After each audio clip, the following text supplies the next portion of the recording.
Good day, guys, Ostry, and in this one today, it's EMU-NATION, which means that it's emulation news, gaming news, tech news, all that kind of palaver. That's what we're covering today. And in this week's show, we've got the 3DNES emulator, not the 3DS emulator, the 3DNES emulator. So that's some huge updates on that one in just a second. Elsewhere, we've got GameEX, a front end which I haven't covered this in a long time, to be honest. Tom Spears, the developer over there, has had some huge updates, and I'll be announcing that in just a second. Elsewhere, we've got CEMU. Oh, we should just call this the CEMU show. But yet again, it's always good news, but yet again we've had some huge updates from that team there. And elsewhere, a new arrival onto the scene, Doosra. Now, if you've been following my Facebook page, you'll know something to do with this, but I won't let slip. We'll cover it in just a second. So without further ado, let's take a look.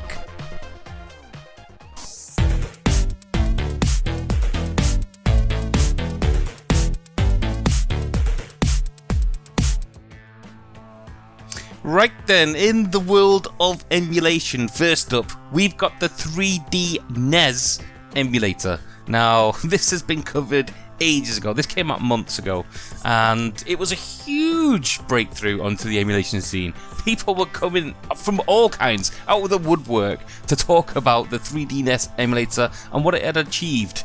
Basically, what it does is it takes your 2D, your normal ROM files from the actual Nintendo Entertainment System, the old school system from back in the day, and what it does is transfers them into 3D graphics. Now, they released this emulator, and to be honest, it was awesome. It still is awesome now, but it was only ever available on a website, and you had to basically go through a web page, configure it all in there, and it was a little, I don't know, lackluster and complicated to say the least. Well, I wouldn't say complicated, just much of a pain in the ass just to get things going. It's not something you could just boot up and enjoy. There was a hell of a lot of crashes, there was a hell of a lot to configure, and it was just an all-round, well, dodgy experience. However, times have changed, and the developer over there, he's released a Windows version. Now, this is using the Unity engine, and this is the 3DNES Emulator 1.0. Now, again, this is exactly the same run-of-the-mill stuff. It uses almost everything identically as it was for the web-based version. Now, the difference this time is that there's a lot more scope for being able to save your configurations. Because let's face it, there is hundreds, in fact, there's over 1,000 games for the Nintendo. And if you was to, I don't know, play every one of them, the different configurations, the different setups, and so on and so forth would, I don't know, cause glitches and stuff with one game and help another.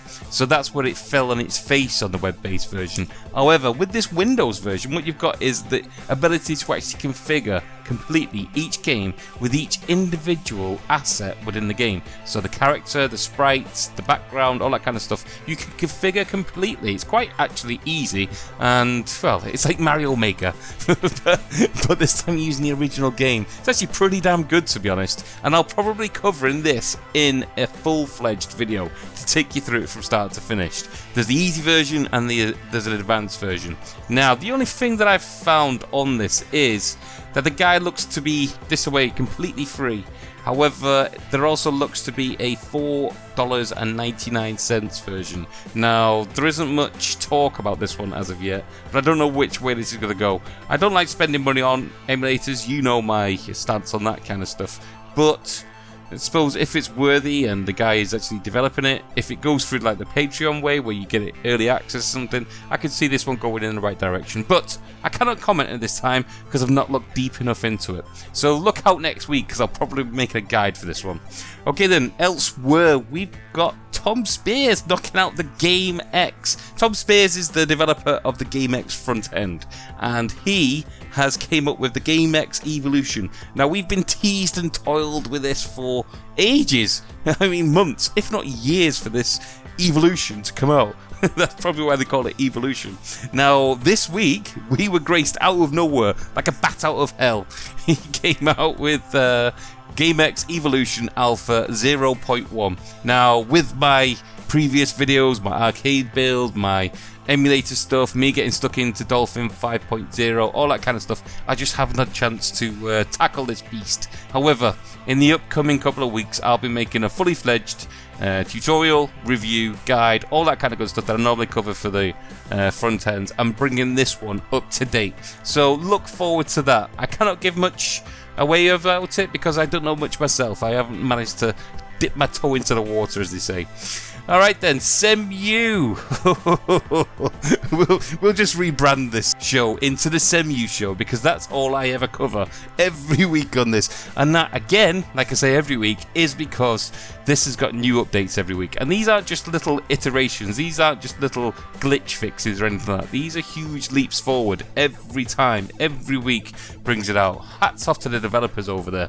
And this week we were graced with version 1.5.3. Now, I give you the heads up on this the week previous on my last episode of the EMU-NATION, and, well, they haven't failed on their delivery. It is awesome. Everything that was in there, as promised, came along. Anisotropic filtering, sRGB color spacing, recompiler robustness, as they quote it, bugs fixes, crash fixes, and more compatibility across the board. The main thing I've noticed on a few of my tests is that games are running full speed now. Full speed! Now, I've not tested many, but all the ones that I want to play are now running very well indeed, and I'm more than happy with that. So hats off again for another CEMU one.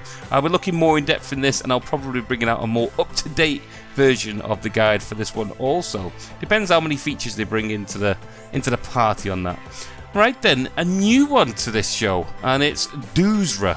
Now, this is a PCSX2 front end, or GUI should I say.